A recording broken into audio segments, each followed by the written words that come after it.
First, I get the weed and I put it in this thing.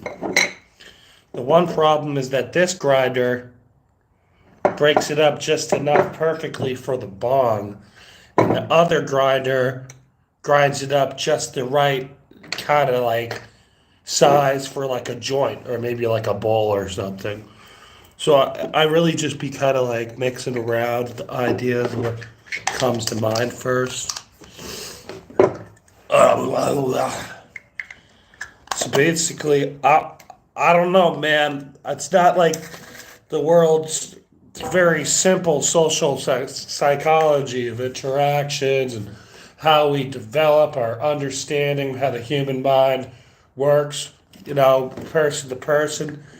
It's not like it's so difficult to say that it's completely subjective at this point in life that I have a grand understanding of how the human psyche works because the human psyche is so fucking simple these days. You could argue that because people are like really stressed out, doing their best and whatnot to like not be stressed out, so they fill their lives with the concepts of the mundane culture of like ways to not feel like shit. It's shit like that. And you kind of just get to that point where you understand that the societal norms they destroy all sense of personal identity amongst people. So you'll get to the point where you just realize half the people you're talking to are, saying jokes that they read on some fucking website or some shit and making it sound like it's their own fucking joke. Because it's not that originality is at the window. It's that comfort is such a high degree thing to achieve by so many people because work life sucks.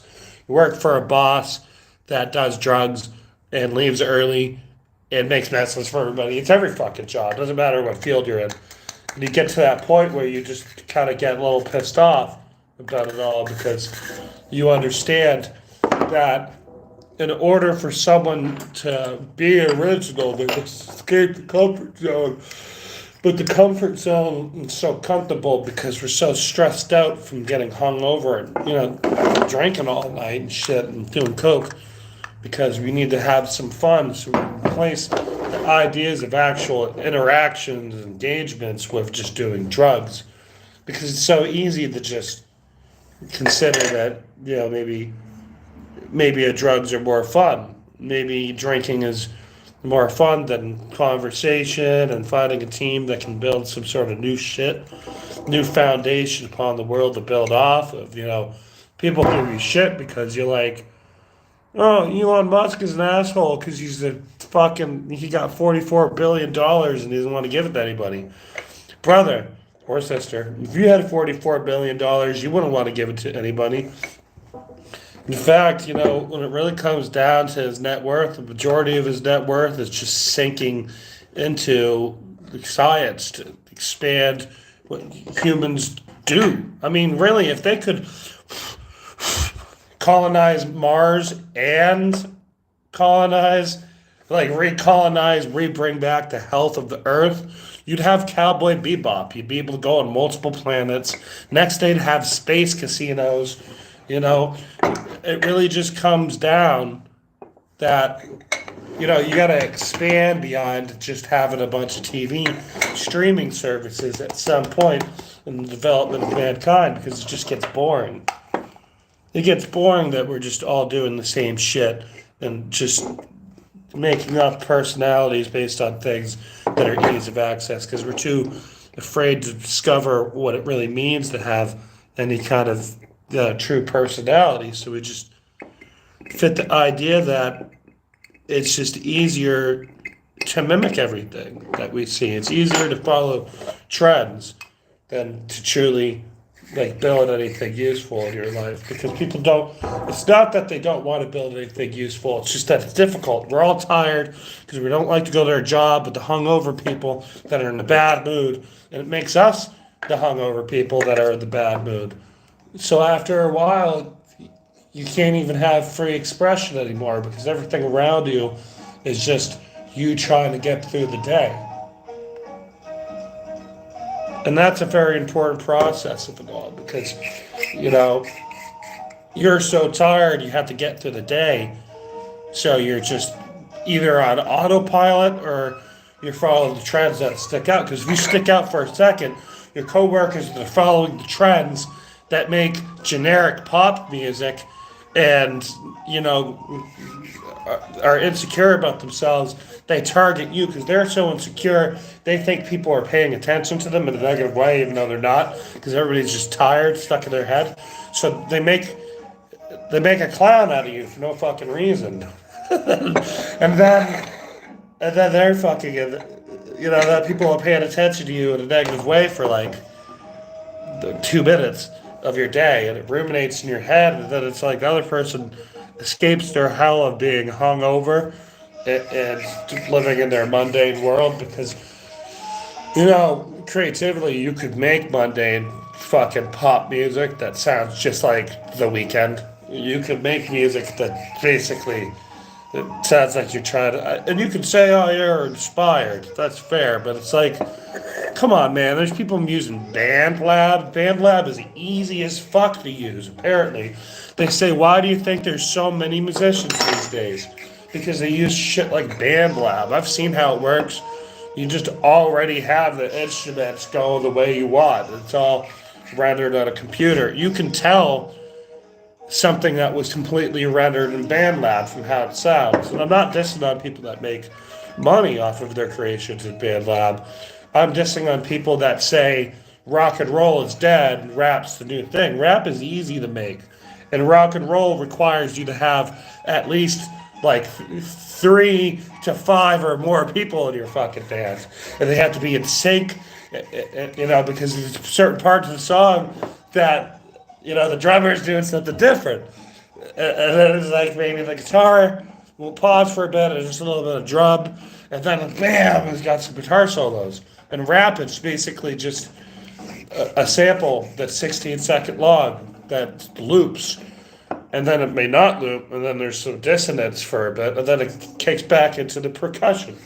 It's, you know, it's not that, you know, it's not difficult to fucking studio master or voice to make it sound better. It's just the complexities of modern pop and fucking rock, you know, modern rap music is, even back in the day, a lot of people or not, they still had the ingenuity of, you know, complexity behind its messages. Now today, it's literally just, I'm so cool, I get the bitches, I do the drug, I rule the world of every fucking song you listen to. Every fucking state I've lived in, there is somebody that makes music that I meet, and their music is like about smoking pot and being a gangster and getting all the bitches and having all the money. And I know these people personally, and they don't have any of that going on in their life. So I get a little attached by the idea that everybody wants to be some egocentrist, but they don't have anything to back it up because their ideas of originality is, no, if you can't beat them, join them, which is a good idea. I tell everybody, it's not difficult to just do what everyone else is doing and make money. It's just after a while you feel like your soul's dead because you're not actually doing any kind of narrative that's important to you. You're just trying to fit in because it's easy money. I've had plenty of people tell me that easy money, that phrase. You know, they want to go to a job where they could just sit there and be stoned and move so fucking slow, making fucking nachos and skirt steaks. You know, it's not that it's a bad look. It's just that at some point, you're going to realize that you're dead inside because you're not doing anything that makes you feel like you're doing anything. So I get detached because, you know, a lot of people that I meet consider me some sort of narcissistic entity. You know, I'm always asking people what's going on. I'm always trying to help counsel my friends, but a lot of people I meet are not fucking open, especially with their art. They're not open with their soul. They just sit there and they want attention. They wallow. Like I tried talking to my buddy last night because my buddy's all sad, and I tried being like, "Hey, buddy, what's good?" And you know what my buddy's all about? Being a fucking sad little bitch and complaining. And I'm like, yo, if you really hate your life, you can't live in your apartment in your bedroom for 2 years. You have to go outside. You have to have engagements with people. You have to do something. Maybe not, if it's not generic work, work on your art. Promote your art. Tell people a reason why people should buy your paintings. He makes good paintings and he makes interesting t-shirts and shit. But like, he doesn't promote his shit. He doesn't have any social media to promote his shit. And then he gets upset that nobody wants to buy it. Like, they don't even know it fucking exists.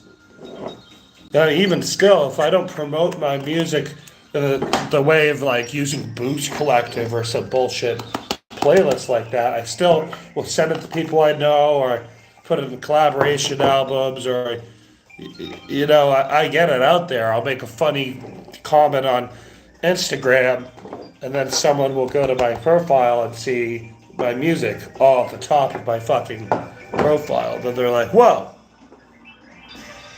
I'm gonna click on this.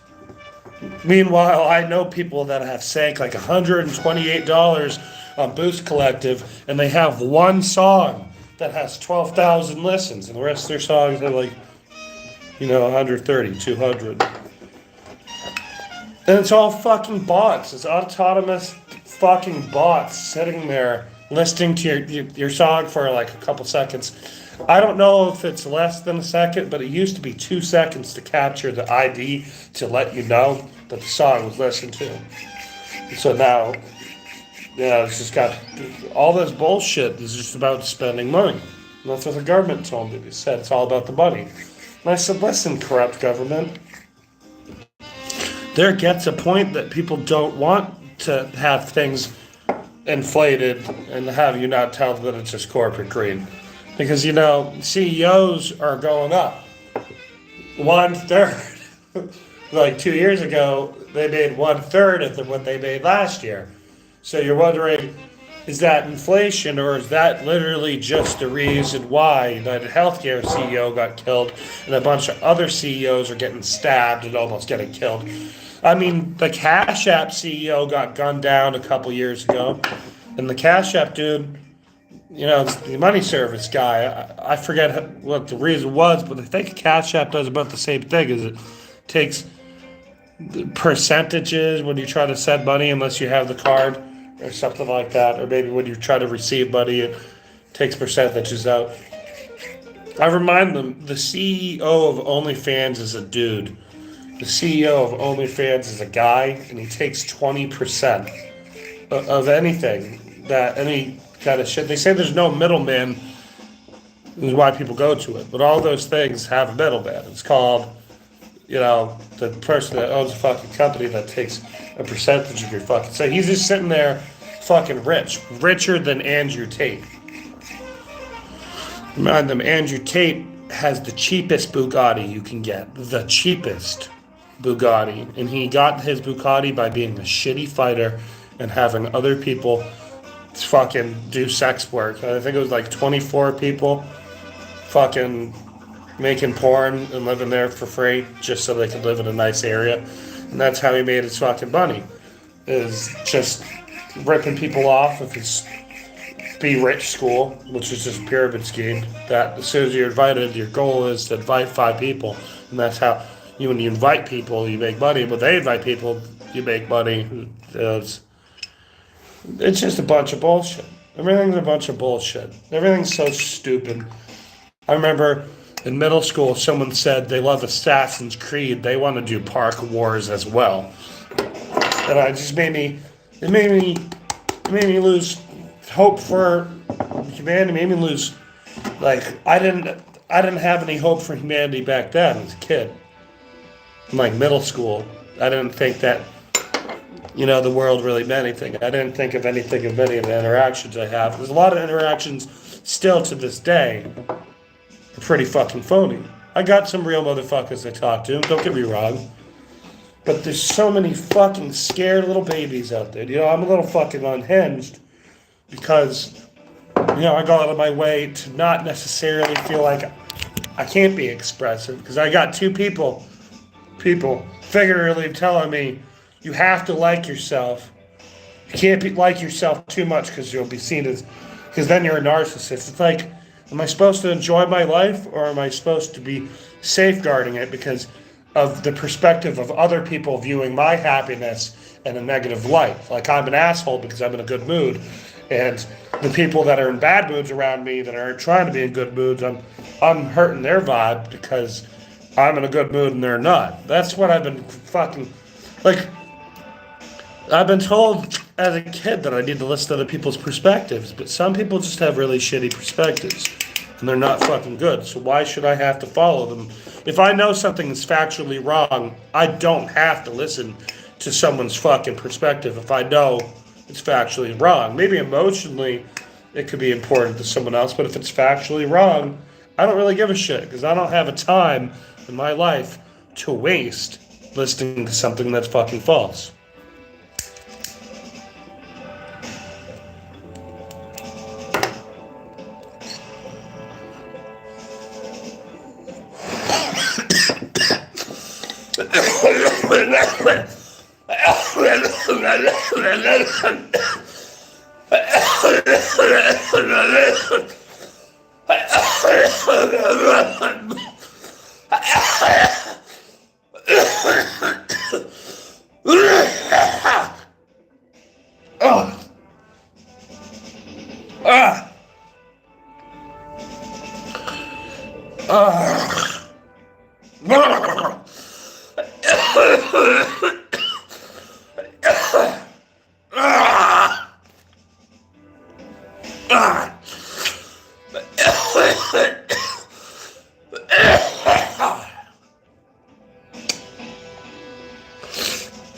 So indica is the devil weed. Indica weed was manufactured in the labs to make people chill, complacent, and want to spend money. It was only ever sativa. Cannabis sativa. It was just fucking sativa. And then, 60s and 70s, they crossbreed a bunch of weed and then made indica weed. And indica is not good. It's not healthy for you. It's not, fucks up your brain, man. Indica is satanic. But sativa is what they would smoke back in the day a long times ago, so they get all the works done in other countries. I tell them it's not that marijuana needs a colder climate, it's that it needs thinner oxygen because it's a mountain herb. It's always existed in mountainous regions. Now they move it to all these other places and you get all these people that understand that. What is that, fucking Russian or something? It's not Russian, but it's like that Czech or whatever. I don't fucking know. I can't read that, Fred. I know a little bit of Spanish and a little bit of German. And that's it. I used to know French and Latin back in the day. But I'm not speaking Latin to people. If you're asking about this is marijuana. Because, the marijuana's, it just grows better with thinner oxygen elevated plant. All the marijuana in like California and shit fucking sucks. But sure as shit, marijuana in Colorado and marijuana in Maine and Alaska is fucking bomb. But then it's like, California weed fucking sucks. Kentucky weed kind of sucks. And Kentucky's, near the Appalachian and all that, but it's like, it's not good. It's so fucking close to Colorado. Why is Colorado weed better? I feel like Colorado is higher up in the fucking pine, maple leaf-laden mountains up there. And Kentucky is just like, I don't know. Marijuana is legal, I believe, recreationally in Alabama or medically. Tennessee, it was not legal. I think it might have been legal in Kentucky. Because Kentucky, you can grow. You can get a grower's permit there. Or maybe you can't. I think that's where the thing is. Kentucky just has America's largest, farms of illegal marijuana. That's the thing, man. Is you take one hit off the bog, and you really gotta just sit there and I fixate on it, man. I fixate on the people that won't tell me the exact reason. The people that I've been friends with for years, but they won't tell me the exact reason why their life is all fucked up. Like, I like to be an open book for the most part, but how is it my fucking fault that two people decided to drink so much? Like, dude, you said that you were the captain and you were going to be leading us. That means, respectfully, you got to watch out for us as captain. What am I? I'm the second mate. You got Matt? It's first mate. Arguably, you could say that August or I were like third mates. But or second mates. Is that what I'm... Yeah, exactly. You think about it. The captain's the dude that's supposed to be keeping check and charge of everyone. It's not my job to... I do the best to look out for the team, but if I'm not told that I got to look out for the team's got to look out for themselves, and the captain has to look out for us most importantly. The reason why people are getting drunk and throwing up is because they can't handle mixing more than like two drugs. But I can do all the drugs in one day together because I do them in rational amounts, move around, drink vitamin water. I do the vitamin water and I move around. So we're drinking, we're doing the mushrooms. I picked up a half ounce of marijuana. And we're smocking good. Walking around Boston, smocking. I'm gathering pigeons. The birds enjoy me because I tell people I'm something of a bird. I'm not really a human. I'm a big bird, demon, dog, creature stuck inside of a corpse. And the birds like me. The animals enjoy me, but birds definitely fucking like me a lot. And I like chilling with the gators. Gators are fun. Say, if an alligator's on the land, even if it's awake, it is so much easier and more friendly approach because it can see you and it knows that you can see it.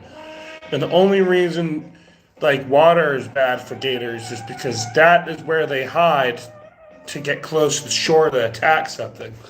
So if a gator's chilling on the land, you should know personality-wise that gator's probably been fed by people.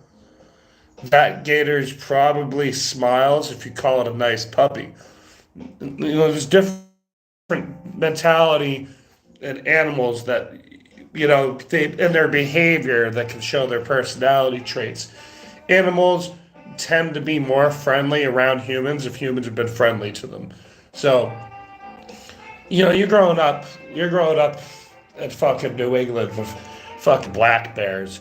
And, black bears get a fucking bad rap because next to the sun bear, the black bear is probably the second smallest bear, unless you consider the red panda bear is a raccoon, but raccoons and bears are kind of in the same family at some point down here, and the sun bear is closer to a raccoon, but it's closer to a black bear than a brown or a grizzly. You just got the miseducation about how black bears are mainly omnivorous, bug and small field mouse and shit. Fish, frogs, and berries and bark. They eat tree bark, and then you get people that don't understand that the biggest black bear you're going to see is probably 300, 400 pounds. Oh, very nice. That's what it's called. The word two. Some reason my phone, when I open up Spotify and I listen to music from other countries, I get the titles in that language. But when I go on like my PlayStation or I go on my fucking any TV my Spotify is hooked up to, it will show up in English, which is cool. I'd say that the PlayStation 4 has the best spot version of the Spotify app. Because if you're really fucking zonked out listening to trippy music, it has a progressive, like, you'll have like photos overlaid over each other, and it'll fade into the next photo, and it'll just do that, really, really fucking slow.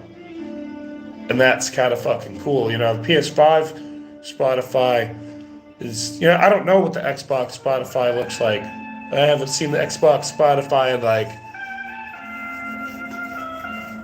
at least 8 years, 7 years, 8 years. But God, yeah, Spotify's cool. I dig Spotify. When I had my PlayStation account hooked up to it, I got a year of Spotify for 99 cents a month. Who wouldn't want that? Just for hooking up my PlayStation account. Now I look at that as like, that was cool back in the PS3, PS4 days when your music would pop up and other people, when they go on their Spotify and hover over it on the PlayStation, you can see what they were listening to on the side. Spotify app doesn't work for the PlayStation 3 anymore. I still play my PlayStation 3 because, I dig some of the games that I have on it. Some of the games I have on it. I got the Silent Hill 4 and the Silent Hill 1 on that. I got the Ultra Slim.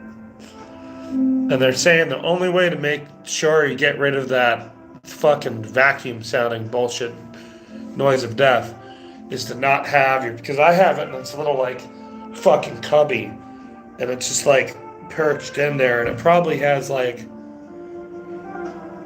an inch and a half above it by like 4 inches on each side, so it's probably, it says don't put it in there, and I click the first thing I see when I look it up. Why is PlayStation 3 making a loud vacuum sound in the middle of the night? Like, it sounds like a fucking airplane going off. And I only do it sometimes. If I go out there, I'm like, what the fuck is that? I thought it was the air conditioner the first time I heard it. But then I heard it a couple more times, and I just happened to, like, not be lazy and get up and use my super fucking speed to orientate myself in front of the PlayStation that was radiating, was emitting the loud sound. Now, I have the entire kit for opening systems, for cleaning them. I even have like a whole bottle of thermal paste. And I looked up the video, and I think I put it on a playlist, how to open and clean the PlayStation 3 Ultra Slim. Because, I didn't, obviously you got the Slim, and then you got the Ultra Slim, which I only got the Ultra Slim because it was like $129. And, that's better in my book. I didn't think I saw anything else God, was it on the Sony computer? The computer websites. This is one. I think I might have done two. Did I do 2 hits or one in the bottom? I did a quiz today in my schools. I did a quiz on the ocean. They say, you gotta graduate, you gotta do a science core. And originally back in the day when I did college, I was like, what's up? I'm a young writer. I have the powers of being heroic and brave and wanting to help and befriend everyone.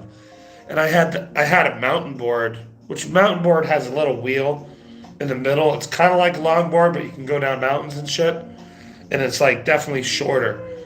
But I took that main wheel artillery out, so I called it my short board. Yeah, I just beat the Silent Hill 2 remake. I think I got the I definitely got the leave ending. I'm pretty sure of it. Obviously, I thought of the mechanics in the original. Don't look at the knife. In the leave ending, in the original, I thought you gotta like read her shit, but just don't look at the knife and don't be a bitch and listen to the whole fucking audio. So James could feel guilty, but he still faces it. I don't fucking know. I don't want to reach the in-water ending. That one's too sad and dark for me. I usually save that one for last, because suicide is badass, but it's never fucking worked whenever I've tried. So I just acknowledge suicide mainly as a waste of time, because there is the off chance that you can come back as some sort of reptilian fucking creature passing the gateways of life, death, and the ether. And that's not good, because sometimes, coming back from the dead turn into something else. And you know what they say, the soil, it's gone sour. Do you know what I mean? Soil being that all these Christian-owned medical facilities that charge a cajillion dollars for an x-ray, and they shouldn't charge that much. And you start to realize that like all the big pharma medications are made from herbs that are like outside. You can fucking pick them, take the little blue flowers, grind it up and dry it. Like little medicines and shit. Imagine that. And they pour that on the wound. Or you just drink it. Anti-inflammatory effects, antibacterial effects. Those herbs can't find the information so directly on the internet. You gotta get books. And the books are available on the internet, but not many people want to read. So it comes down to just everybody likes money, and the value of what I'd like to call empathy definitely disappears after you have $3,000 handed to you. That's the minimum amount of money that I found incurred that anybody of moralistic standing for the most part in these modern times, because I observe other people like a strange bird. I observe people that are going through divorce, and I realize if you have a wife, the wife probably does not like it that you work third shift, sleep all day, have a couple drinks, spend excess money on gambling, and then just repeat that cycle. They don't like that shit. Women usually like it that when you got married, you're supposed to be like hanging out, doing fun shit, making memories. It's not even about like spending money. Like I can obviously hear people complain, we don't do anything, they never leave the house. And it's like it's a strange thing that the internet wants everybody to think that it's like so difficult to talk to people, especially with all these skits, all these fucking internet skits that are just jokes and funny bullshit that really clogs up the mind of the majority of people that think that the skits are fucking real. So it destroys the mentality of how people think and how they act, because they're not embracing the element of communicating. They're embracing communication through like a palette. They have like a template that they're working off of. They're not just out there figuring it out, just saying what they, they're not chaotically finding true symmetry in a moment of entanglement. They're working off of templates. And those templates sometimes just don't work. I feel like there are more people in the world that are just dying to use some fancy funliner. Funliner, exactly. Some one-liner that they read online. So they cheat just so they can be the fucking meme. It's like people are, God, I just don't understand. People are intentionally fucking shitty to each other is what I've observed, just so they can say some fucking line that they heard in a movie or some shit, or some TV show. I didn't know that Peaky Blinders is like the name of their fucking group. I thought it was like the dude. You see, I don't really watch much TV, but I know like people develop their personalities off of TV show characters and shit. So I'd be sitting there calling him Peaky Blinders. I guess his name is like Tom Riddle or something. And I just, it just goes to show. Am I dumb because I'm not cultured enough to sit there and fucking know all the fucking TV show character names of all the fucking TV shows that are like 30 to 45 minutes long? Am I crazy for thinking that like there's more important things? Because, I got reamed out by this girl the other day because I'm not on my phone all the time. I try not to be. I want to play with a dog and drink coffee and walk around and feel the sun be warm on my shoulders and have it blind me a little bit and smell flowers. I think that's really what's kind of important.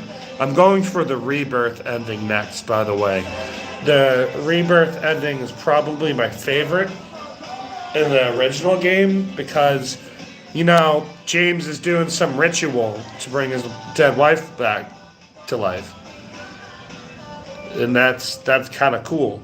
And, I had the mentality for because I have two ethospheres of music on the Tainted Town Music channel. I have Silent Hill fixed in narratives that I'm implementing to as addendums to the story that splint off. And you could say, "Oh, fan fiction's dumb," but look how many of us, Silent Hill artists were making Silent Hill inspired music when people were saying they're never going to make a game again. And we're so in tune with talking to the developers and shit, just hanging out and vibing. I still have Joseph Romerce's, music details. I would have to go through some sort of fucking record label to fucking consult him now because he doesn't, based on clause of the label that he's signed to now, he can't do private work, which sounds kind of dumb. I didn't know that was a thing. That Joseph Romerce of Silent Hill 3 and 4 is owned by a record label. But I still have his details, and I really, really, really want to get him on a fucking track for a compilation album. Because I like making the albums with the other artists because it's interesting because you can showcase the different emotional stylings of how one person interprets sorrow, or one person interprets trip hop chill, or someone interprets hopeful or melancholy, or just scary fear-inducing shit. Raymond Richmond had the ability, a really good, hand at making dissonance in his music. So sort of like the Silent Hill 2 remake, Otherworld music, where it's not necessarily even minimalist, but definitely there's a lot of dissonance in it, and it's very industrial. It's very harsh, and that's cool because some people view hell as fast, scary music, the music in Silent Hill Shattered Memories, and other people view hell as just almost fucking nothing. And that's pretty fucking beautiful, truly. Musical albums were being made, and we were communicating with the people that were working on all these Silent Hill games. And then you just tell that you have the ability to just ask them questions. I mean, it's so simple.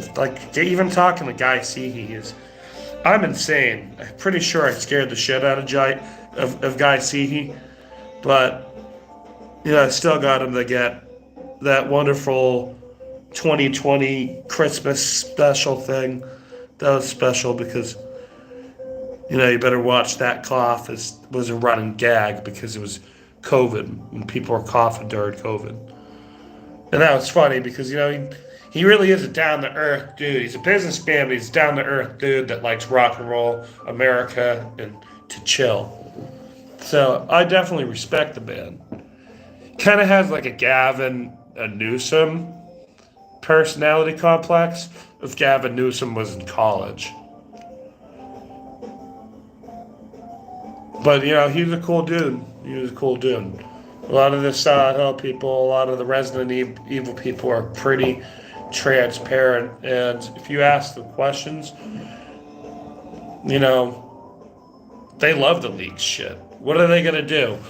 Not like if you asked a Kirimoka, who's notoriously difficult to get in contact with, if you asked him, like, hey man, are you working on the music for Silent Hill 3 remake? It's not like they're not gonna use him if he said yeah. He's like, oh yeah, hell yeah. He has plot armor because he's the Silent Hill music guy. So of course he'll probably tell you. I'm told that he's very chill. I don't know. There's a few people that do the music that have communicated with him, but I'm told that he's very chill, but he's very business orientated, and he's very like, I wouldn't even say bold, blunt, very blunt. Joe Ramur says fucking awesome. I'd love to have him on some fucking cool track. That would be badass. I would just have to figure out more musical standards things.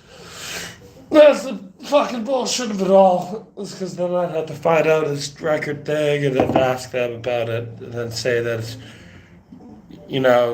it's just, it's definitely going to be, a single track, a feature. It's a feature on an album, but it's a feature in an album that's guaranteed to get listens.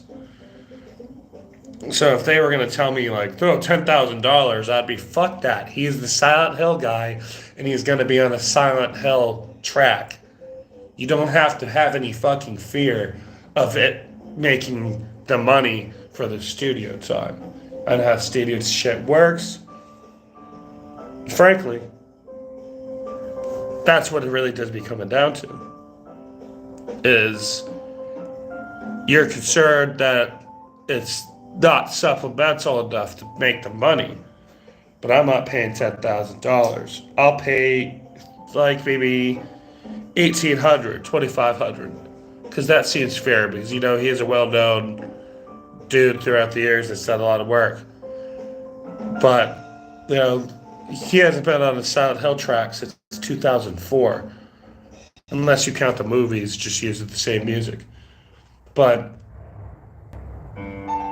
truly, if you were to have Joe Ramersa on the track, a Silent Hill track now, it would hit so hard for the old school people that listen to his old tracks. And the people be like, oh, who is this dude? He sounds cool. He's kind of like Johnny Cash kind of vibes. But more Smoke Mountain, working in the mines, voice. This dude would inspire some of the newer fans to want to play some of the old games that he would be featured in. I mean, it would be absolutely criminal if they did the 3 and 4 remakes without having him on the track. I mean, Mary Elizabeth McGlynn is as cool as she can be, but I'm also told that she is not cool. She's mean. She's very sassy. Or I wouldn't say mean, but I wouldn't say prudish either. But I'm told that, she's kind of a difficult person to communicate with. But I don't know. She sings nice. I do love her singing voice. Obviously, Silent Hill Origins is like my Silent Hill go-to game. I'm gonna take a second hit off the fucking bong.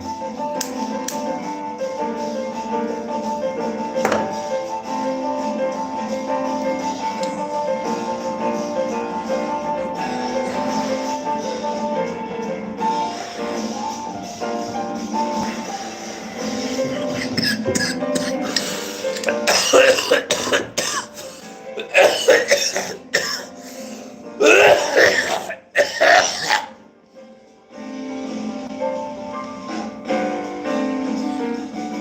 mean, Silent Hill 2 and Silent Hill 4 are honestly the scariest with how they do their Japanese horror. With Silent Hill 3, Silent Hill 3 is more suspense, and every now and then an occasional jump scare. But Silent Hill 2 was, and 4 was like dread and fear, which is pretty interesting because, like, you know, Ghost is around in 4. You get that kind of like shearing effect on the screen. And sometimes you'd walk into a room that had like bluish green, like teal lighting from the night sky peering down, and maybe some crappy street lamps. And you just see a ghost on the other side of the map, honestly floating there, or to approach you. And it would just have like a bottle or something, but like...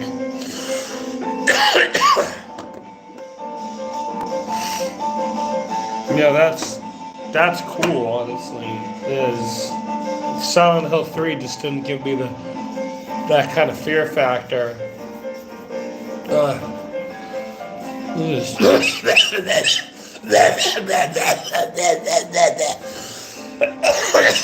shave again, man. I shave like every 2 or 3 days, and it's getting old because, you know, it's itchy. That's what I tell them. I tell them I don't want to have a beard because I'd have a nice beard, but it would be itchy, and I don't want that. You get itchiness if you do drugs. The drug stink sits in your beard. It's not good. So it's like, you know, I'd rather not have to deal with the itchy beard. Silent Hill 1 iconically has like the coolest fear factor about it because you're seeing how the Silent Hill residents were reacting to hell being unleashed on Earth. And there you can see that there's people fucking breaking windows, stealing shit. There's people cutting off dogs' heads, dog with basketball hoops. There's dead people in the street. All the dead people that are visible in Silent Hill in the first game, those are the ones that were killed by other people. So, you know, some people turned into monsters, but they did that process, metamorphosis style process, while they're alive. Like the puppet nurses and shit, you know, they're being puppeteered by the evil. So, you know, that's kind of how that works down. Is, you don't see a lot of people. You see some demon change people, but the people that died from demons and the people that died from people, you know, there's a big difference in the games. People that died from people usually just laying around dead. That's how Silent Hill works. Silent Hill works to let out the sin, and a representative let you battle it because you're just tripping balls because the White Claudia, which honestly White Claudia was a natural herb, but it grew to such an abundance over the years that, you know, the temperature became so temperate around like the 70s, you know, maybe like 74 degrees, that it made that pungent aroma in the air that would fuck with people that are, you know, dealing with shit. They would be dealing with shit. You'd go to Silent Hill, you know, anxiety, and then you'd disappear, and your friends be like, where the fuck did they go? They disappeared in the hell. You know, it's kind of like it had that potent sort of like, you know, spirituality aroma in the air, but then when things really broke out, that effect mixed with the evil amplified how it would affect the psyche of people walking around.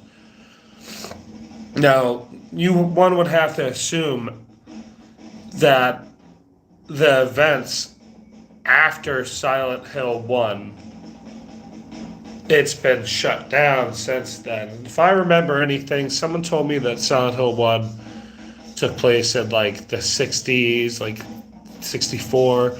Some people tell me that it takes place in the 70s, which is something that I believe more believable because, there's white New Englanders that have katanas hanging on their walls. And Harry swings the katana like someone that I would know, because I'm from New England. I would see another white person swing a katana like that. Which I feel is funny. I feel that's why they made him have that, crappy animation doing it. But, Silent Hill 1 was really like hell was breaking loose. And Harry was kind of just showing up there while it was happening. That's why Dr. Kaufman, another human, is like, this all just fucking happened. And that's, you meet Lisa while she's in the metamorphosis to become a puppet nurse. Because the only thing Lisa can think about while the world is ending is wanting to ride Harry's cock. And that's why she turns into a puppet nurse. Is because she's burdened by the sin of lust. Because she's just a whore. She's just a town whore. She's a whore of the hospital. And they really went overdrive with it in Origins that takes place, I think they said 6 years. I don't know. Some people tell me it's 1 year. But it, definitely takes place before 1. But they're finding the baby that at the end of Origins, unless it turns into that baby, and then you see her holding the baby, but it's really just the baby. Takes the baby, which is her, as a metaphor that he can see spiritually because of the flowers and him holding it and containing the evil that was in her. It's a stupid, complex thing to understand that you could probably explain in 2 minutes if you talk fast enough, but it's not worth it. He can see her turning into the baby, and then Harry and I forget the wife's name, took the baby because she was dying and couldn't have a baby. And that explains why she's dead. Because they wanted to have a kid, so find a baby. She can't have babies, she's died. Find the baby, takes that. That was Alessa. That was roughly about 13 in Origins, I'd say. So that dates back. If Cheryl's she's 8, right? Fuck. That's 13. That's 21. And then after the Silent Hill 1, the 8-year-old that was 13, that's now 21, goes back to being a baby that then Harry just takes care of and then calls Heather. Or Cheryl. Heather. It was Cheryl on the run. Moved to Chicago. Changed her name to Heather. I don't know if it was that complex or if it's only like that from confusing the movie elements. But at that point, Heather's 17. So 17 plus 21 is 30. Why can't I do this? 38. I think that's why he says, happy 38th birthday or whatever. It's because Silent Hill 3 is basically just like an inside joke compelled of them saying how many times Alessa has turned back into a fucking baby again and again. But you only see the manifestation of the 13-year-old Alessa now being an adult.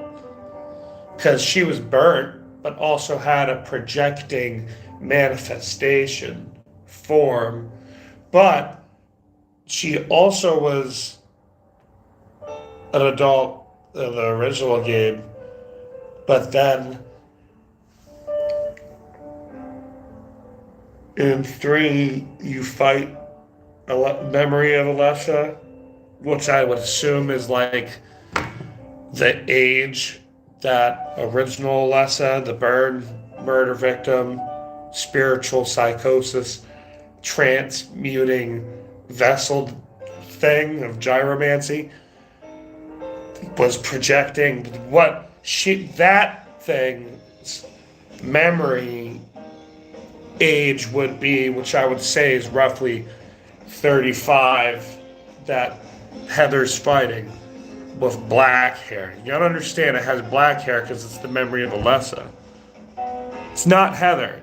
It's technically way older looking, but it's PS3 and it's covered in blood. You see all the wrinkles and shit because that's the memory of Alessa. It was so much easier to just take a base model for Heather and then port it and give it some wrinkle textures and some bags and, dark around the eyes and blood effects. That was just a lot easier to do back in 2002 when they're making this shit. You see, they really were working on Silent Hill 4, but working on Silent Hill 3 right after Silent Hill 2. They released Silent Hill 3, the game that's basically we're going to here, and then we're going to here, and then we are going to here. And we're going to get a subway, then we're going to get in the car, and then we're going to go to Silent Hill and spend 25 minutes at Silent Hill to get to the music park. And that brings us underground where the cult is. And that's that. Ooh. Oh, yes. Cracking that back do be feeling good, though. It's not that the bird demon inside of me grows weary of not going on epic adventures. I need to go on more epic adventures or I will go insane. Sometimes I feel the world like a pulsing of gravity around me and I feel my eyes are just swirling the vertexes of every single thing that I look at. And not just because I'm high, just because I've become one with the LSD gods. And it really is that true symmetry is chaos. It's not mirroring effect. The true symmetry would be like congruency. Congruency just means not necessarily that it's equal, but that it fucking works in the proportions that it's at. So imagine if that's like aerodynamics, is that symmetry in the real world is a chaotic but also seemingly flowing, not perfect mirror. So that's the problem with modern brains. They don't see that shit.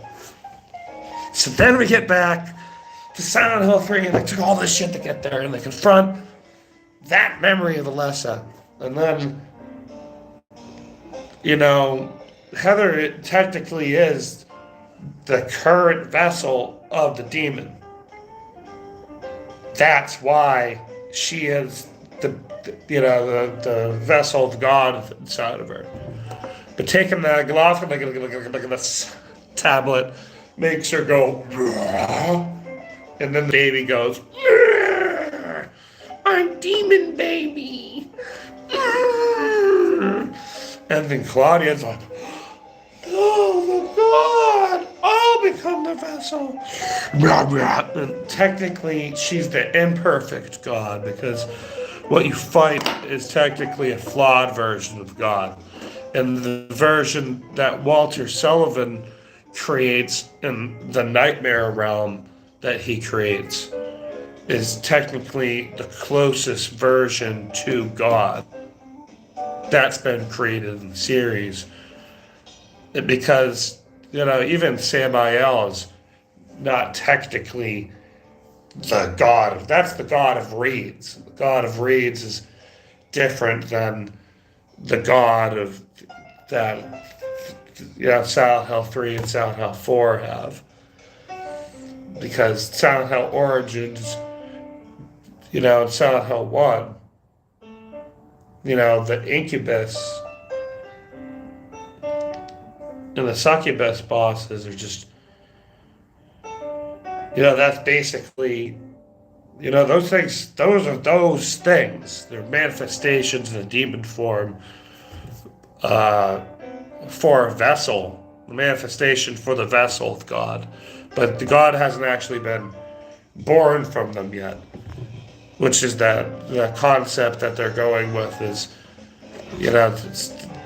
Silent Hill 1 is just the divine vessel of God and its radiance, and then kill the vessel, and then the fucking bug thing comes out.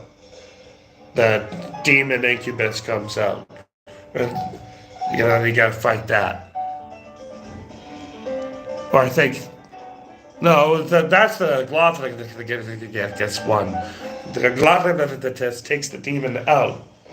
So basically, that baby thing that is inside of Heather would have come out and turned into one of those at some point. But Claudia ate it and became the imperfect God, but was still, the vessel for some shit. But Walter Sullivan was just like the perfectly trauma baby. He was a dumpster baby. But then Frank Sutherland's like, yo, that's fucked up. You can't. That is fucked up. That's not good. And saves the baby, but saves the umbilical cord because Frank Sutherland understands psychokinetically, without knowing why, the reason,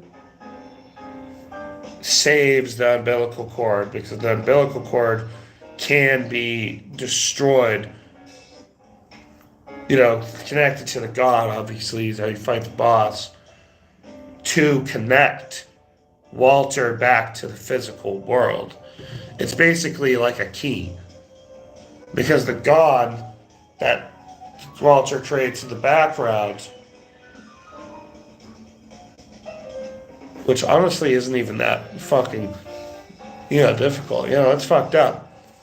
Because that's also that it's, God, if you think about it like Cell, that you have a perfect Cell, and then you have, like, the second one where he's like, somewhat, and then you have complete Cell. That's the one that Walter made. But because Walter became a spiritual embodiment and part of the sacraments, he was able to merge his spirit form and manifest his body to still commit crimes in that way, because he opened in part himself to the fuck, because he was driven insane by the cult, because he was a perfect baby for them to say, dumpster baby, we can really fuck with him and make him really evil. And they did that. That's why, like, little Walter isn't that bad, because little Walter was, always running around the apartments, and then he was abducted into the cult. And then from being a teenager to the age that we ultimately find him in, which I believe is supposed to be in his 20s. He's has like Jamaican hair. And he's like definitely fucked up. So they take that, gotta take advantage of that, make him, fucking crazy as shit. And it was a good game, because the first time you meet him, you just think he's a side character. And he's just sitting there. But then he starts chasing you with chainsaws and pipes and shit. And you're like, whoa. This guy's not normal. Because they introduce him as a bad guy with him just like blood on his face walking towards you. It's cutscene that he got to run away from it. You thought he was a good guy. And then you find out that he's bad by Joseph. Joseph's like, this dude, not good. Because he comes out of the wall, out of the fucking ceiling in the nightmare version of your room. Of your apartment, you go to the nightmare version of it.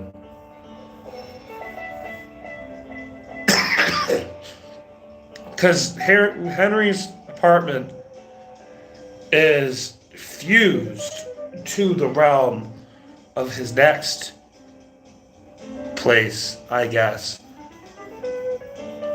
Because that's where Walter made the, psychokinetic quantum entanglement to his version of the other world that he created, Walter's world. That made it feasible for his mentalities to merge, his dreams, even as the spiritual corpse vessel, because his corpse was made everlasting sentience because he was connected to it, but he could project a physical corporal field from attaching his hell body to a manifestation in the real world, that he would connect people and trap them and snare them, and his woobities, sweebities that would go through the town, and he'd suck them in, and then they'd be trapped and snared in his version of it, and then he'd bring them close to him where he'd kill them, and then he'd come over and put another handprint on the wall that only you could see, because it was in the hell version that he was putting it. And if you look, since they overlap in such a route that it's kind of like a submarine, and you're looking out the window to see right out the peephole that's kind of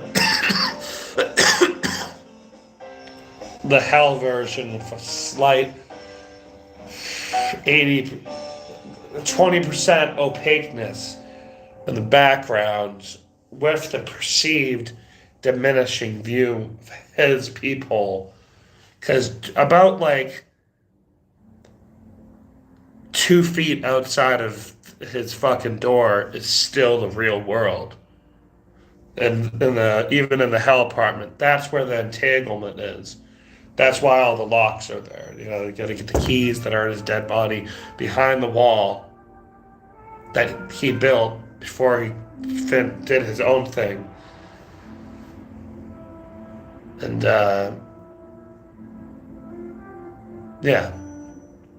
that's, you got to connect that umbilical cord, because if you plug the umbilical cord that Frank somehow knew that something was going to happen at some point, but didn't know. But realized the importance of the umbilical cord, so he put it in a box, even though it's stinky. And then you connect that to the god that would then take his hell version, and since there's a part of him, it would fuse. Basically, he's living at that point. So you just brought him back to life to kill him in the real world, because he's not using the hell manifestation of his body anymore. You have connected him to the hell manifestation of the god that basically connects the entanglement to the real world from the hell world that he's manifested from. Him being an eternal corpse has the ability to just sit there like a projector screen and shoot out the energy of the gloom that affects the world, but he can also manifest his hell body, because he did die and he went to hell, but he knows all about how it works. So he's able to get out of hell and then go inside of his own world that he was able to truly lock down, because he did all the necessary steps. So that's how that works, is he's just manifests and projects his body from hell and materializes it in an entanglement realm that lays so fucking thinly close. It's like the Big Bang. It just crashes through each other every now and then. And those are the times that he snags people and brings them in his world completely. And that's what happens.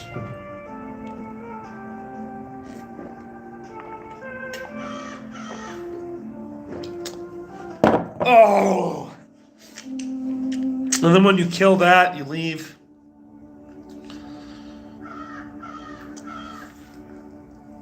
I mean, it's up to debate. I don't know if you could consider... I mean, is Henry creeping on Eileen? Because that hole is in his wall. Definitely. One would think, honestly, why can't Henry just break completely through the hole in Eileen's wall and just crawl out and go out her door? Because if the hole in his wall was an expansion, because his apartment is the real world apartment. That's why he could see all the shit going out in the windows.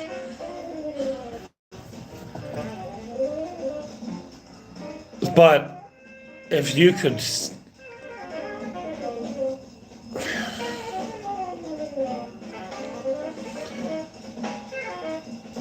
I mean, you really... If he could look through the wall, you could honestly expect that he'd be able to break down the wall completely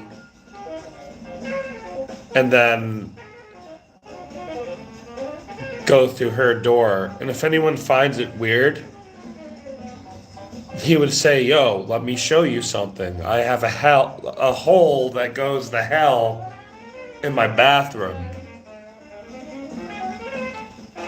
Well, actually, it's in the laundry room. It was in the bathroom, but that one got filled with concrete because hell is that intensely, quantumly entangled with my apartment. And then, I don't know how much it would help, but they could send a bunch of people into hell, into the hole with like guns.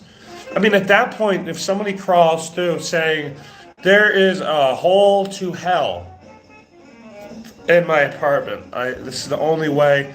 I mean, Eileen definitely wants Henry deep inside her. You can tell.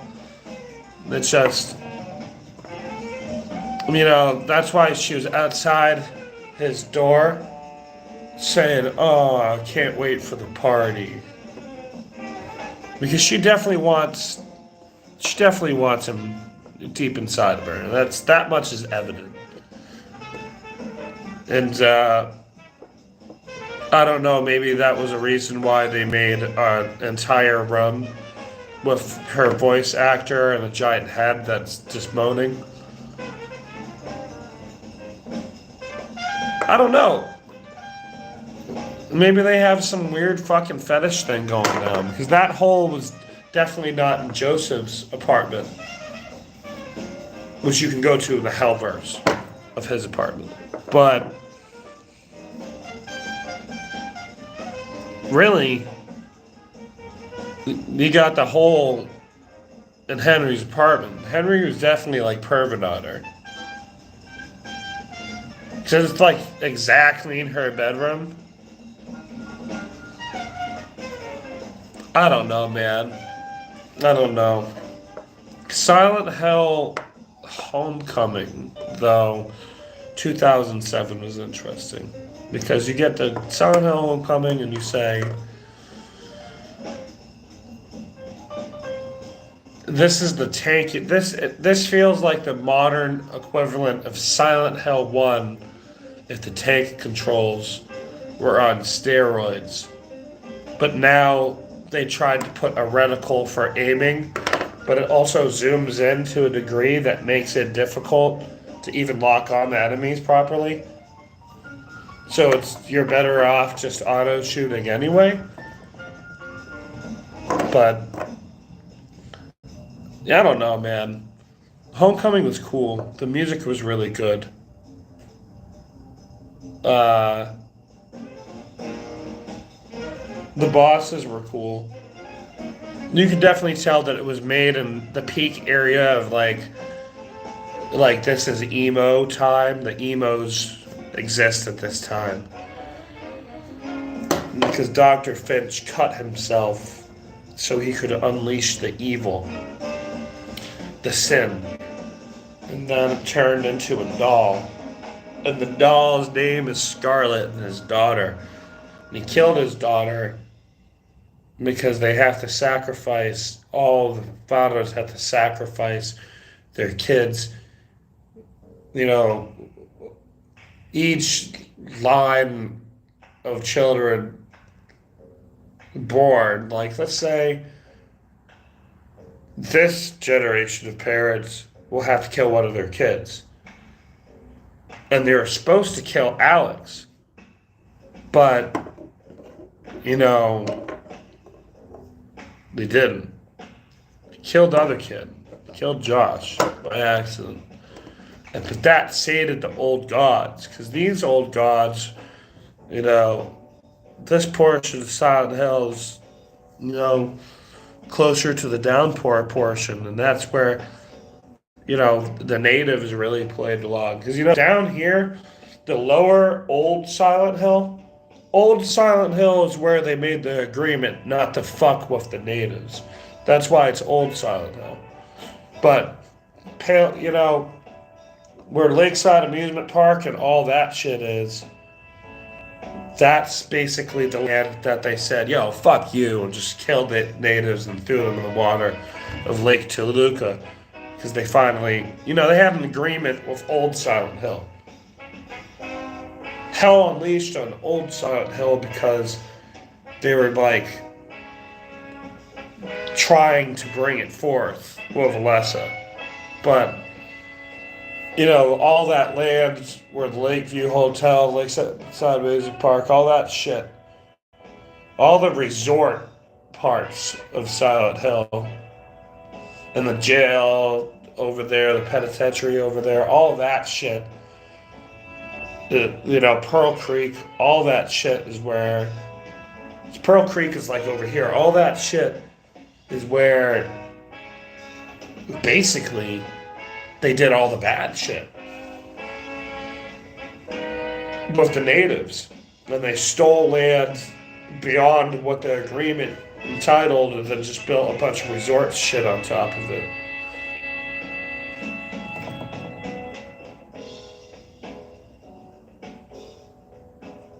And that's kind of what went down. And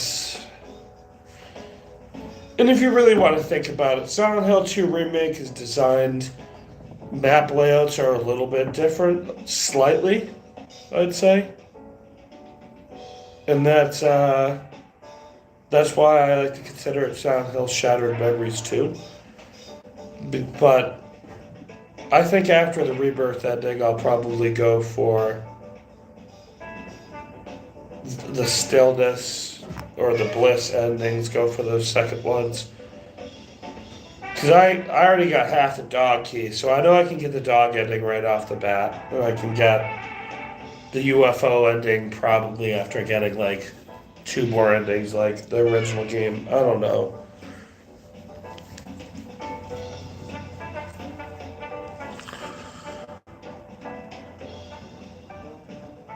Silent Hill Downpour. Silent Hill Homecoming and Downpour definitely had the biggest impacts besides Silent Hill 2 in the making of Silent Hill 2 Remake. And I only say that because, you know, they're the latest ones that you have the easiest access of getting. Both Silent Hill Downpour, Silent Hill Homecoming, and, you know, Silent Hill 2 and 3 HD remaster. Those are the only ones that are really readily available, ease of access for a low price. So you can see in the elements when you pick up an item in Silent Hill 2 Remake, and it makes the Silent Hill Downpour ambient effect, and how the combat is basically like they perfected Silent Hill Homecoming downpour combat by making weapons once again unbreakable. And, really just getting rid of that throwing effect that you could do. That was a downpour that they added that really destroyed the combat more than anything else. They should have heavy attacks and they should have light attacks. They shouldn't have your heavy attack be throwing your hammer across the map. And that's all I'll say. The moment they make a Silent Hill game that you can jump as a control, I mean, James can climb up stuff. That's cool. But the moment they make a Silent Hill game where you jump, the series will just go down the toilet. I'm telling you. It'll go down the skibbity toilet, definitely. But for now, Silent Hill 4 was honestly the main project. That's why it has so many connections to Silent Hill 2. Because they're basically saying, yeah, Silent Hill 2 is good, but this is Silent Hill 2. And then Silent Hill 3 was just a placeholder so they could spit it out before releasing Silent Hill 4. And even though Silent Hill 4 was like a spin-off fucking game originally, there's no, there's work, it wasn't a fucking other game. It was a spin-off game. Then they decided to just, like a spin-off story concept. And then they just, demons 4 with ghosts. Ghosts don't take damage, but you can stab them with a sword. And the sword pins them to the ground and they can't move. Imagine how, in a retrospective point of view, Cynthia is a very sexy person. And as a ghost, they could really make her fucking terrifying, sexy, scary demon succubus lady that flies across. And, they never show her face. But maybe they'll have like an effect where they can show her face. It's fucking mutilated and terrifying and teeth. And it's like,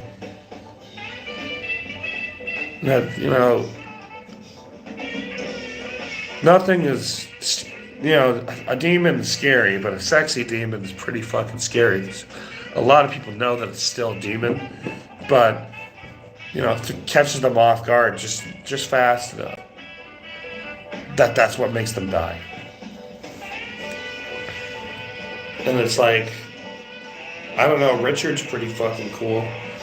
The concept of Richard being able to just teleport behind you whenever he feels like it on any of the maps in any of the areas made him one of the most important ghosts to pin down. But he was just badass because he had like a glitching effect when he'd attack. But then he'd just work behind you and hit you normally. So you just had to constantly run around. And if you got too far, you pull out a revolver and shoot you. So Richard, honestly, was the coolest fucking ghost. God, what's the other dude? Forest dude, hippie guy. Andrew was kind of lame. He just kind of floated around. Cynthia's fucking cool because, she slithers on the ground really fucking fast like a serpent because she's supposed to be an evil seductress. And she's a Latina. They already made her suggestive and honestly goth-coded back in 2004. So the ability with how they made Maria not a sleazy whore, but more of just a refined, sensual personality. Like, Maria's perfect in Silent Hill 2 Remake because she's sexy and sexual, but she's not a skank like in the original. The original is more of like a hooker personality. And, this Maria, even though she could be kind of hooker-ish, she's more modest about it. And that's why, I think people see that she's honestly a better baddie, especially when you take Maria's mentality and you force it into Mary's body. Then she's like the perfect actual representation of what a hippie is, because that's what goes on, you know. But they could do a really good job with sexy Latina Cynthia in the fucking remake. And I don't know. Walter has dreadlocks. Just make him look crusty, fucking dreadlocks, and put him in a big blue raincoat. I mean, they could put like cool textures on his raincoat, and certain areas at night when he's chasing you around, they could have it like raining. That's cool. They could do a lot with that. I don't know. I feel like the Silent Hill 4 was like, we had the coolest monsters. Or some shit. I feel like Silent Hill 3 had a bunch of lame humanoids, but the closers were pretty fucking cool. I don't know, you got dog thing, sniffy thing, that's like an anteater. You got the closers, which were cool. You got the missionaries or the assassin things. Those things were okay. They were humanoids with claws on them. The spinning, the pendulums were pretty fucking cool. Silent Hill 2 has humanoid, human, doorman. The Mandarins are fucking cool, but they like made them so unnecessarily fucking tough in the remake. They're basically like a boss, like a mini boss, and I hate them. But that aside,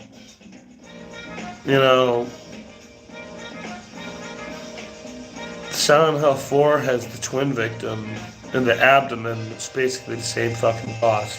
Once again, lame enemies. I mean, 2 and 3 really had like a couple cool enemies in them. And then 4 had only the twin victim. That was probably the coolest thing.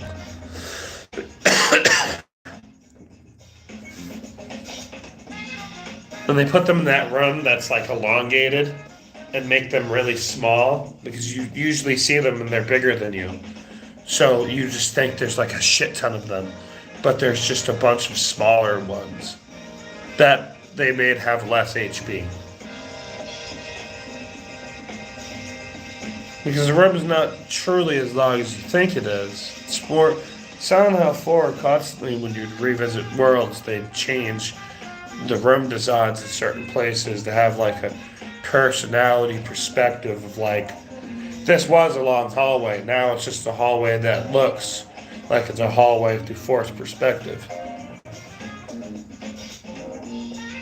I mean, the door was just really small at the end of the hallway before. And then finally you go, and then it's a long hallway that you run all the way down. They have just a bunch of small enemies, and the door is normal size.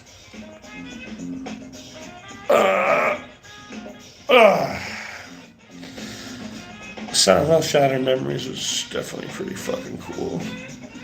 I liked it. I gotta read a fucking overview for a fucking course, and then I gotta take that info. And I gotta put that shit and do a quiz for it. And then I gotta do a microphone survey where I'd be like, yo, what instrument do you use on this? What microphone do you use on it?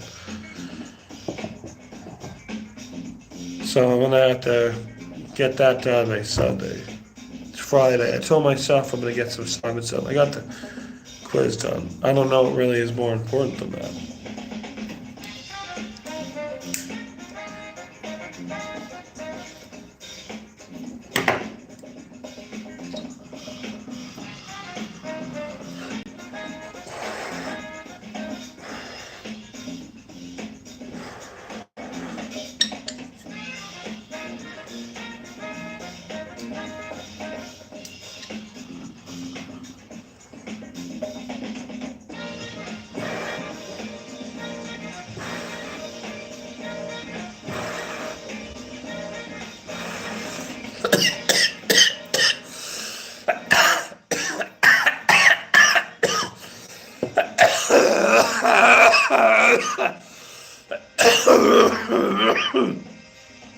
That's enough. I can't smoke anymore. I'll get too strong. I'm feeling the sativa now. I'm sativa out.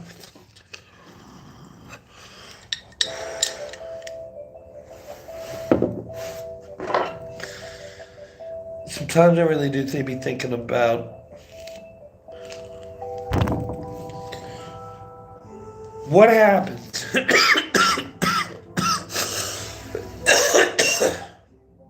if I make a track that has like some minimalist layers to it.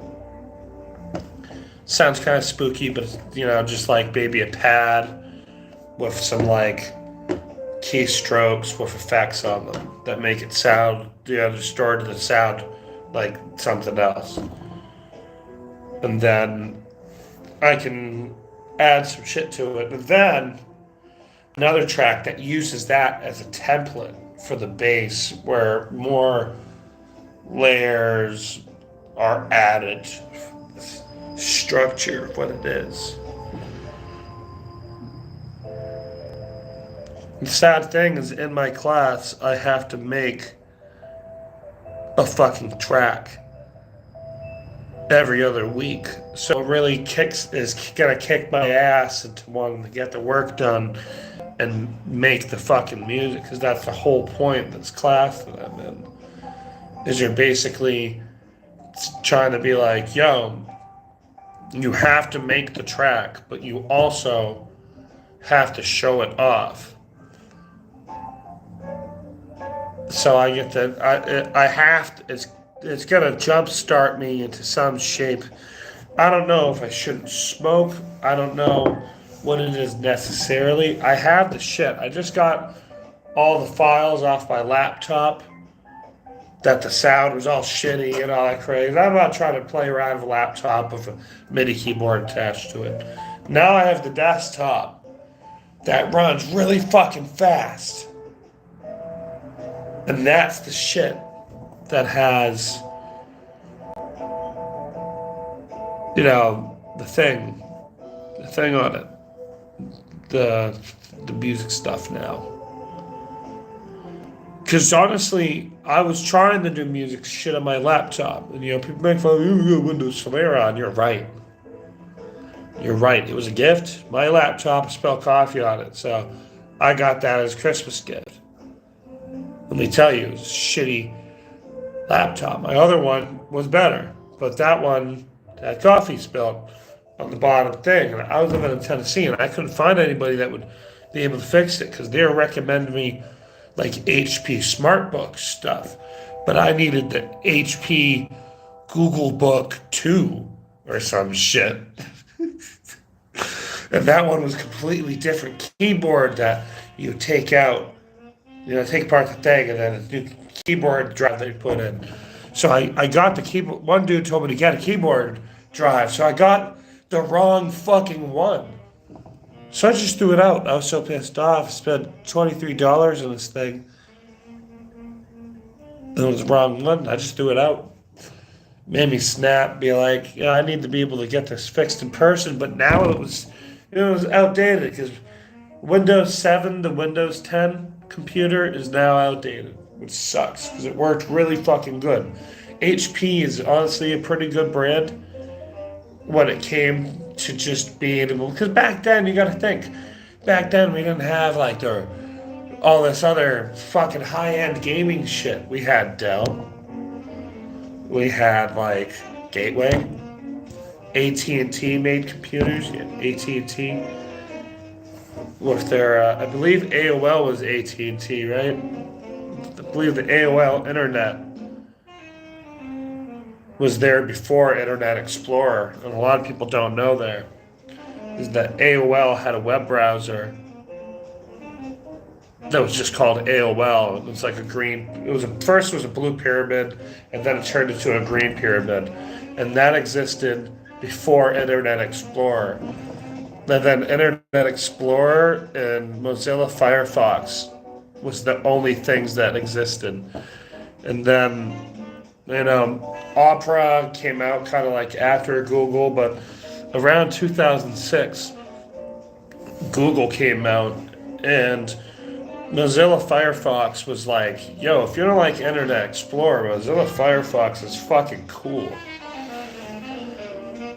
And Mozilla also had like SeaMonkey. SeaMonkey was their like developmental internet browser they made that was open code, and you could basically use it to hack websites. You could go in, change the code websites by inspecting, being able to alter the administrative settings on the website through some shit that Mozilla made. And then Mozilla made a bunch of like anti-malware and a bunch of email and a bunch of like that. I believe Mozilla had a file sharing service that, you know, like Zipfire or something, or like Firebird, that would shoot like large things over like about 500 megabytes was its top range. You could send it to someone else.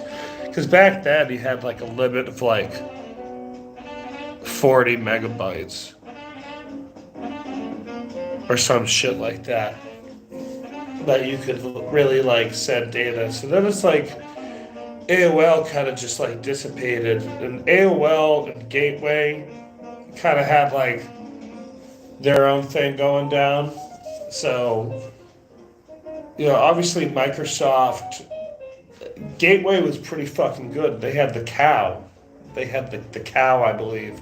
It was either Gateway that was the cow, or maybe it was Dell. I don't know. We had a Roller Coaster Tycoon 3, and you could import music from your computer into the game in your theme park. You could have like Van Halen playing instead of just the bass music in the game. And I don't know, that was pretty fucking cool. Build snack places and place trash cans so then people don't throw away their garbage, and hire people to pick up vomit because you don't want to have too many thrill rides one spot. And then it's like, I don't know, it was cool making the toasters that you could get, and then you could build the toaster roller coaster through the water that sharks naturally swimming around and shit, and you could really make some cool shit. Those were the fucking days. We didn't really have many games that weren't about like learning, because like the computer game industry was controlled by Christianity. So all the video games that were directly on the CD-ROM, besides like Castlevania and maybe Doom and some shit, there was probably like 14 mature rated games. And I remember my Japanese buddy that was way older than me. I was like 8 and he was like probably 14. Because my mom worked at this dentist place. That was the kid that was there. His dad? No. Yeah, the dad. He was the son. And you know, it was so 90s. You go back there, even the early 2000s, you say, this is my laptop. This is my desktop computer. And it's that like kind of like eggshell white color. And it's like kind of minty in the color, I guess. But you have like Doom 2 and 3, Castlevania and shit. And I guess those games played better on a computer back then. I don't fucking know. Ugh.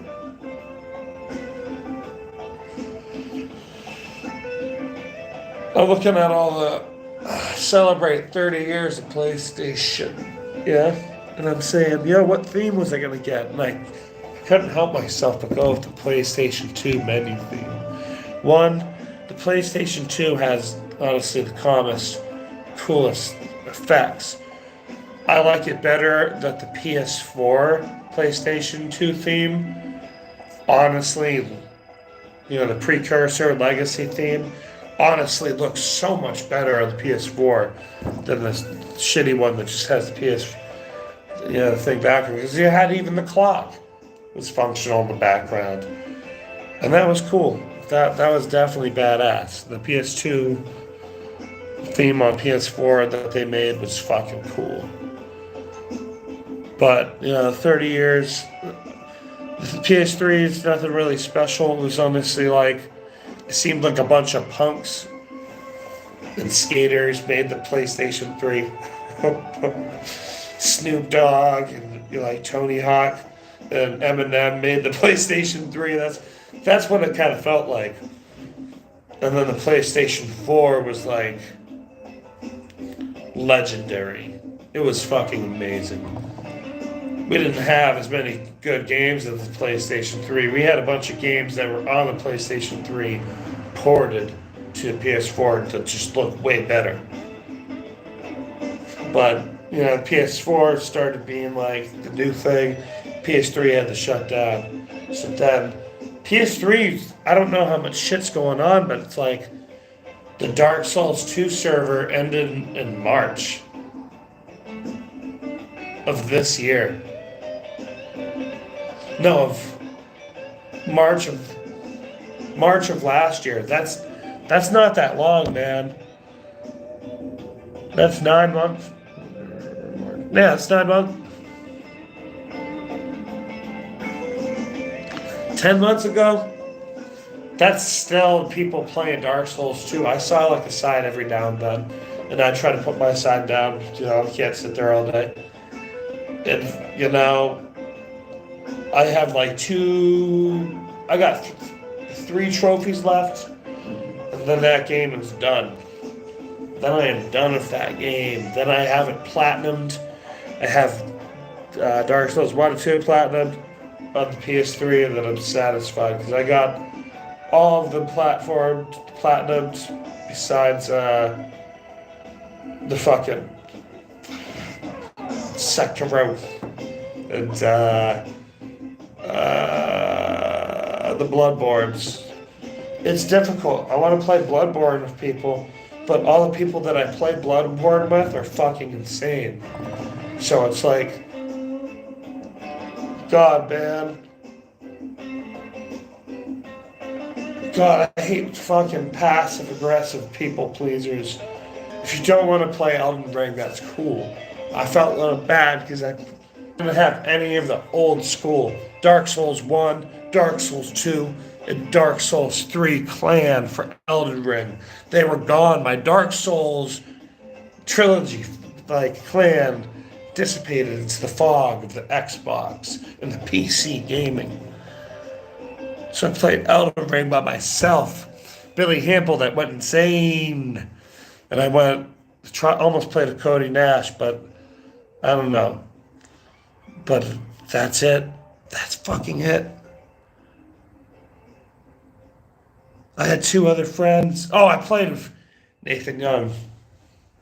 We did play the Elden Ring together. We beat one boss.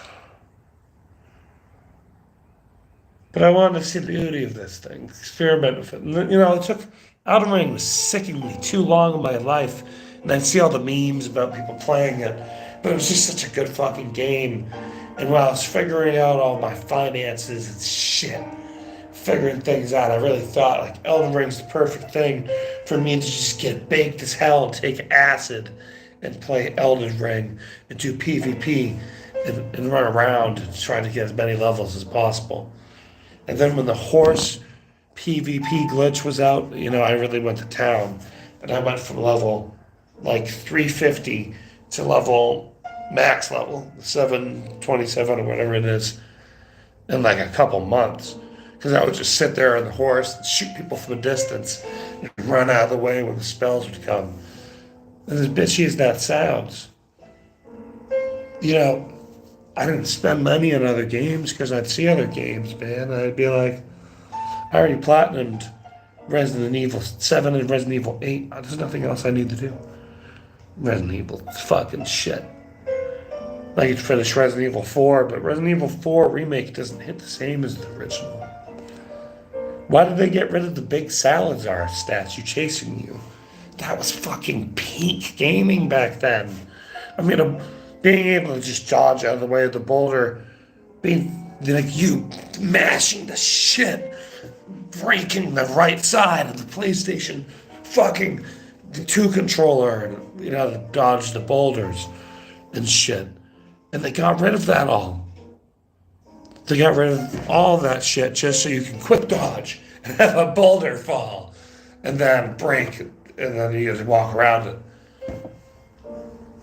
I mean, they could have done the parry thing with like shitty knives or just backups.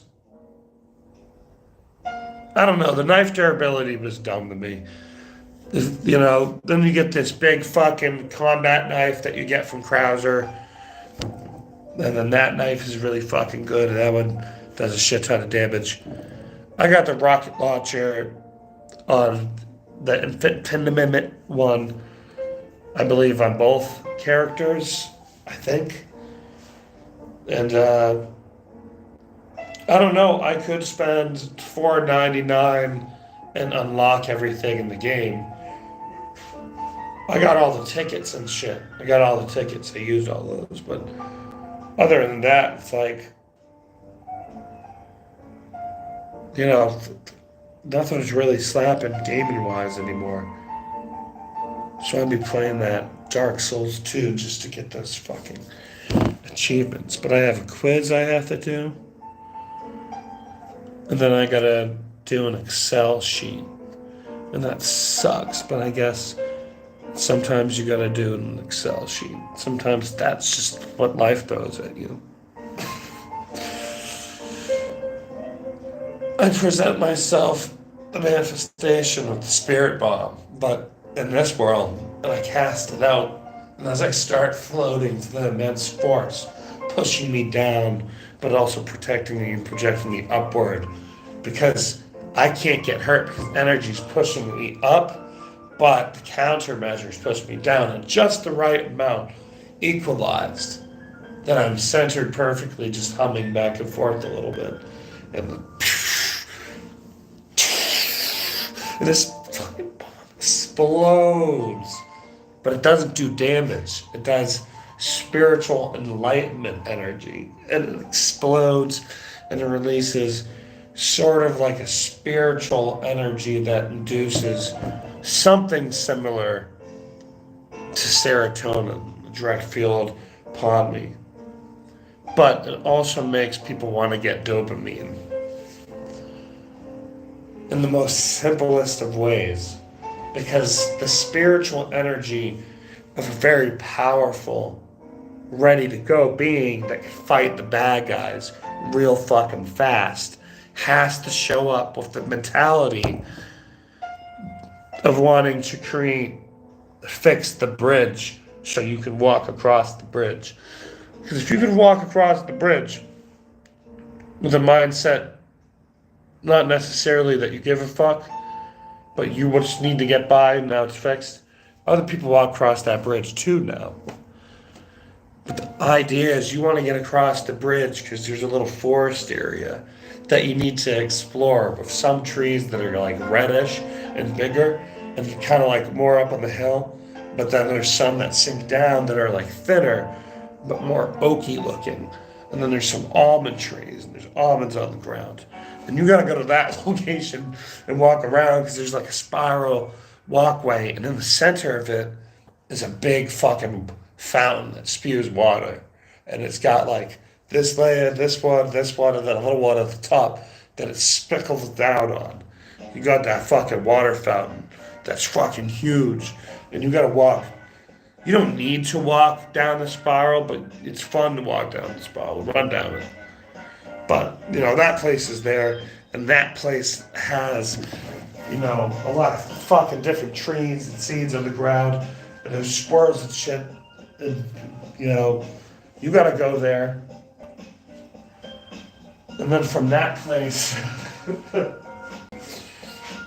you get to the destination because there's a river, that the bridge needs to be fixed because the river flows and there's fences on this side of the river, but this side of the river is more up on the hill, and there's some rocks that the water flows and cascades down, not like a waterfall, but more just,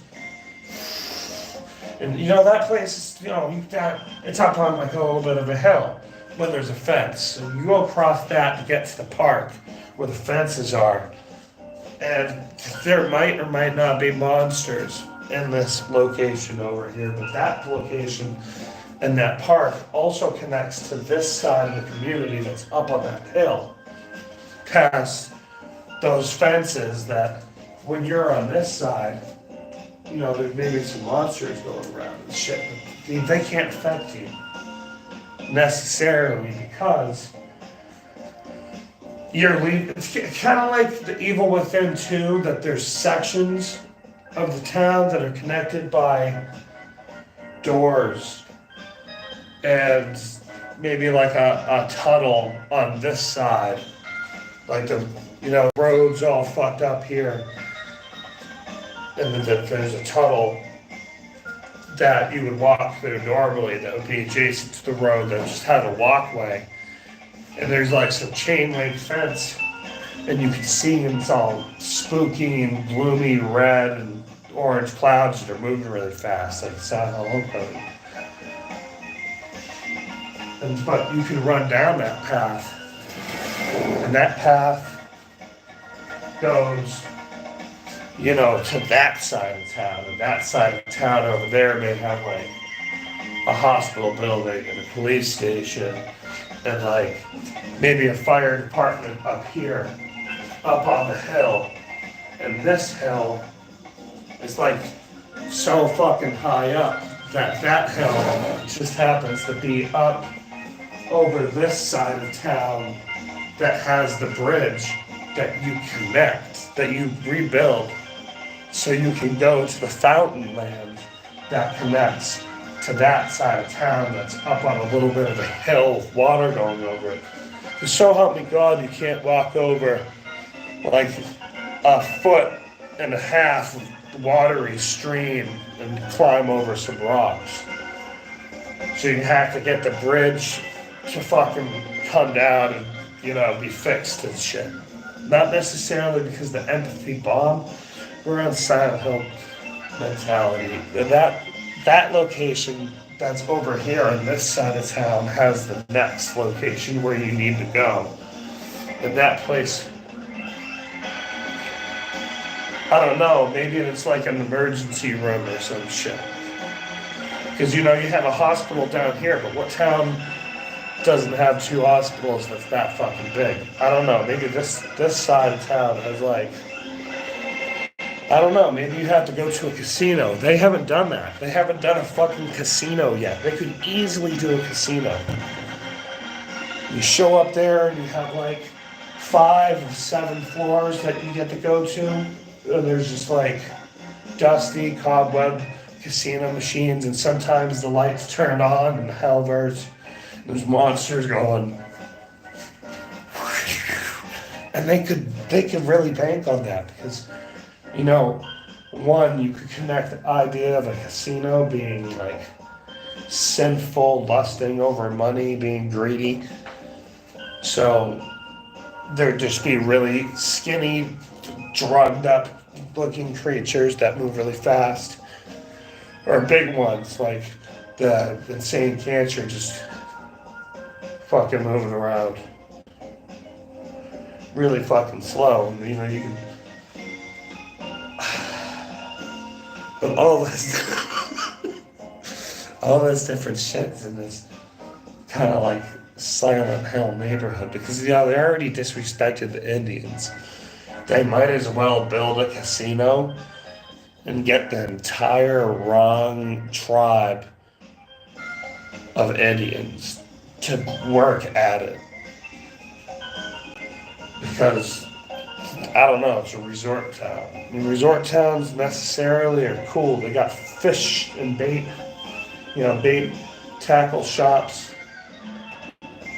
They got little arcades and shit. They got like mom and pop restaurants and, you know, local salons and bike shops. But that's it. I don't really know much besides that, besides restaurants. And maybe at that point, if it's such a resort town and they have a movie theater now, they could easily implement a little casino. And that's that. I'm not going to do other shit. That's about as simple as it can get.